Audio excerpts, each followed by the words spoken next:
he believed were interdimensional travelers who... You got to do the crazy hair and stick your tongue out when you do it. And you think, I'm going to talk with my tongue out. Don't do that. It sounds like you're gagging. Yeah. Well, maybe I am. Needs more spit. I'll say it. So according to Albert Einstein, there are 4 dimensions, 3 of space and 1 of time, with the special property of the ability to bend light. So Stephen Hawking furthered this theory by questioning the possibility of many more dimensions existing in the realm of our universe. But, however, according to Hawking, matter and light are confined to the membrane of the dimension, making interdimensional travel impossible because space-time has the ability to bend light. However, there exists the possibility that we can see the shadows of people and even galaxies from other dimensions in our own, and they ours. So maybe this is what Zach Baggins is seeing every time he goes on a ghost hunt. Ghost. I think he's just full of shit. I don't know. I would love to go to his haunted museum and just see. Tell him that it's just interdimensional bullshit going on, and it's or it's not just ghosts. to get a feel for it, or maybe go to some of these places that they've talked about, like the people that buy the conjuring houses and stuff that are supposed haunted places, and they buy it and live there and say, "Woo, it's not haunted," or it's still doing stuff, but we're not scared of it. I walk into his museum and backhand that fucking puppet that want to sit there and fucking buck up to it. Oh, the Annabelle doll. Slap it. Don't look at me, Annabelle, you fucking crazy bitch. Don't look at me. Then you go home Don't and look at you me. die in your sleep. I'll just piss on her. Come at me, Annabelle. I'll give you these hands, bitch. But I'm not going to get read clapped. this story about... So what this story was about was this girl in the mid-1990s. She saw shadows on the walls, and one came off the wall and was gliding around her room. And she said that it was interdimensional travelers, and that they were probably witnessing her in their dimension as a shadow. Now I don't know if I'm into that, because I like that. It is cool. It is a cool. Did you say you like it or you don't like it? I do like it. Would that be a shadow from the 4th dimension, or would that be us seeing the 2nd dimension? No, it's like in a parallel plane. universe colliding.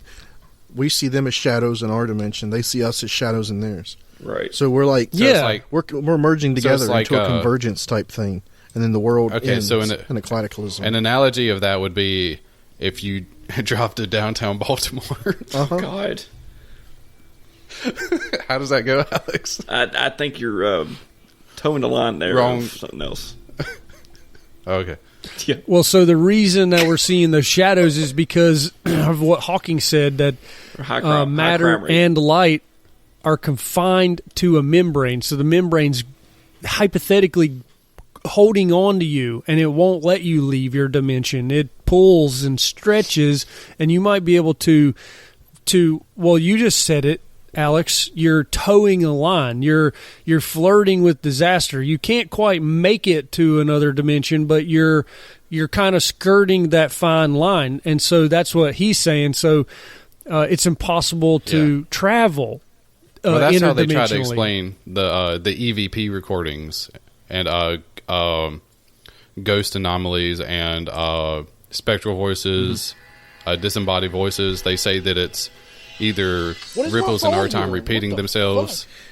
I'm sorry. Or is that a ripple? That was a ripple in time. Chris, are we witnessing something again? No. I was looking at something and it started playing a freaking YouTube video. I'm sorry. I thought your parents came downstairs again. No, that was my phone. I had both my headphones on, and I clicked on something and a video started playing.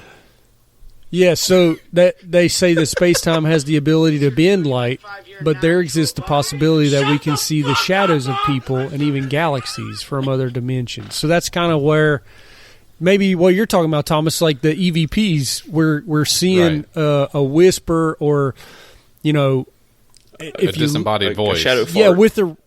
Yeah, or somebody's shitting in another. Somebody's taking a dump in another dimension, but they're pushing really hard. So they're Could you imagine if you were possible? Like that's the one thing we could do is shadow fart into a parallel universe. And then as Zach Bacon's on the other end of it, going, "Oh, he just said my name," but it's really just you just take scratch your pants. It's like sashimi.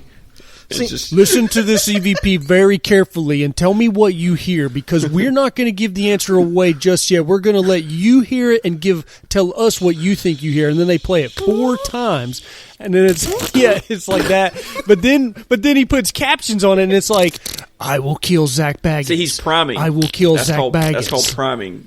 He's putting that in your head. That way, that's what you hear. Yeah. Now we're going to play it in reverse. I will kill Zach Baggins.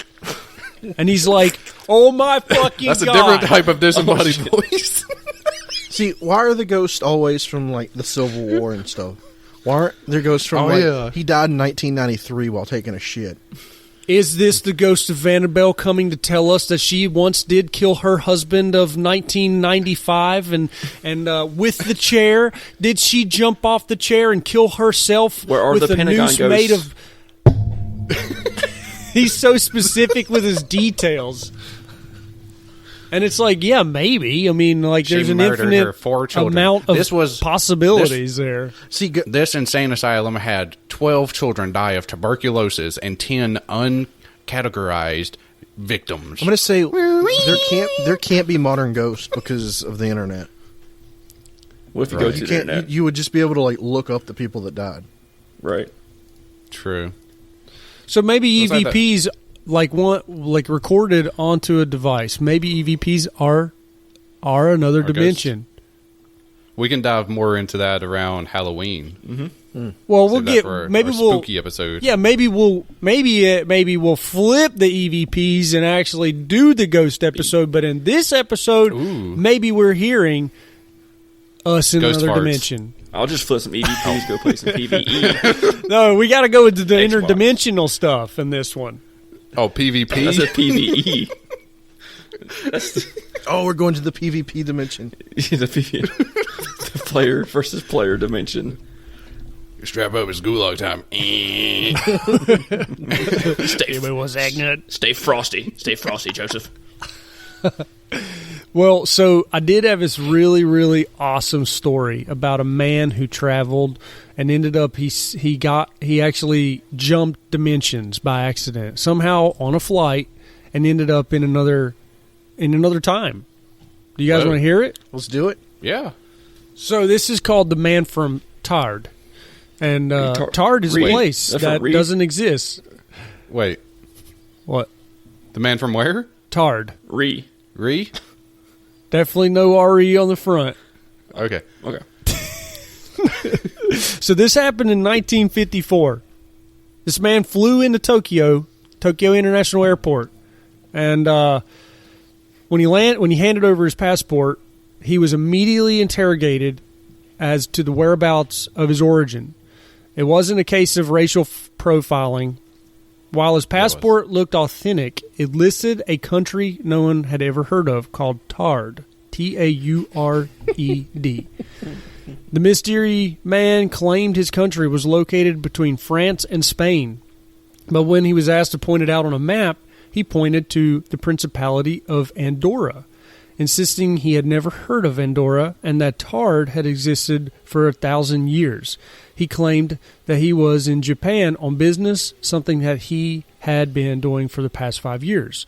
His passport seemed to back up his story, as it was covered in previous customs and visa stamps, and he carried with him illegal currency from several European countries. He even had a driver's license issued by the mysterious country and a checkbook containing checks from an unknown bank. From the Bank of Tard?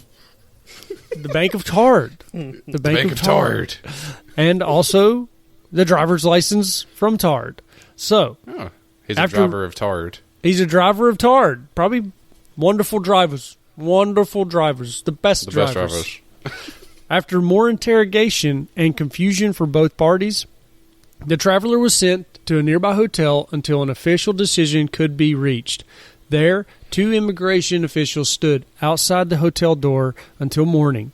It was then that they discovered a mystery man had vanished without a trace, which was troubling since the only possible exit was a window with no ledge 15 stories above a busy street. The Tokyo Police Department conducted an extensive search but continually came up empty-handed. Hopefully, if he really was from a parallel Earth, he was able to find a way back to the comforts of his home in Tard. He jumped out that window and landed in the parallel universe. Dude, I'm down with the man from Tard. This is a cool story. That's a cool story, but think about this. Have you guys ever seen the movie with the guy who's in the Matrix who plays the black guy who wears the teeny tiny little sunglasses that doesn't ever have little like side pieces that just float on his nose? Lawrence Fishburne? Yeah. Have you guys seen his space movie? Lawrence Fishburne. Yeah, have you guys seen Lawrence Fishburne's space movie? Event Horizon? Have you guys seen Event Horizon? Yeah. Pieces of it, yeah. Have you seen the scene where there are people in the walls? Isn't that the way it goes? They go near the black hole, and they get to the Event Horizon, and it fucks up the space-time. Like a portal to hell, I think. Oh, I can't think about it, but I'll tell you about it. So there's a ship, and it does a jump, and then when they come out of the jump, everybody is one with the ship. They're in the walls. They're like mutated out of the walls. There's like pipes coming out of their arms and shit. Have you guys seen this? Is that the Cloverfield? The Cloverfield paradox. Yeah. Yeah. Have you watched it? Yes. Yeah. Okay, so that's kind of what I imagine happened to this mystery man. It says at the end, hopefully he was really from a parallel Earth and was able to find his way back. But I think like that Stephen Hawking's theory, where it's a membrane that won't leave you, but it pulls you back. I think he got pulled back to his universe, but when he got back, I think he was like totally discombobulated and was more of a retard than when he when he left. But like, could you imagine he just like blips back into his time, but he's got the coffee arms, table, his ass is hanging out at the feet. top of it. Yeah, and he's like he just shoots a turd out. fucking kill me! Fucking kill me! Fucking kill me! And then Zach Bagans is on our end, and he's like, "Did you hear that? He said my name. He said my he name. Was to kill Zach Bagans. He said my name. He said, fucking kill me. I swear. Parallel farts. He said, fucking kill me. Maybe this man is talking to his wife and asking her to kill him. He wants to die. Craziest could thing you about imagine that though? is that Lawrence Fishburne wasn't even in that movie. No, I was thinking of another not movie. the Cloverfield one. Yeah. Cloverfield Paradox is actually a pretty good movie, but I enjoyed it. People hate it. I liked it. It's decent. yeah, but imagine that guy just jumps back into his living room like a ball of meat. He's like he's that can he's talk. the rug. He's a ball of meat with hands and feet just jutting out of this ball of meat. It looks like in the all brain directions. from the Ninja Turtles. Or it looks like one of those balls that had suction cups in all around it. So you threw it at the window and it would just suction cup all the way down. I feel like he had feet and arms all in all directions of that ball. Oh man! So that was That's awesome.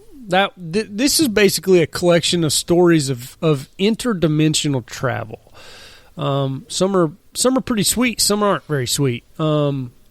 So it's some are like, I think, dementia or total confusion, because some of these stories are just about people that tried to go back to where they grew up or they went home for the day only to find that they weren't in their house or where their work used to be or where they grew up. And that's so debunkable. Like, there are people that have strokes. There are people that have seizures. There are people that have like just a short little bout of memory problems. And I really can't look at what that happened in Breaking Bad, right? He called that a Freudian state. Well, I don't know. I'm being serious. I mean, yeah, it's like one after another about like this guy said. So he was chasing his dog through Del Puerto Canyon in California. He tripped in a rabbit hole and knocks himself unconscious. Upon waking up, he found himself in a room next to an unrecognizable machine with a man who introduced himself as Jonah. According to the strange man, while on a work-related trip for a dimensional travel agency,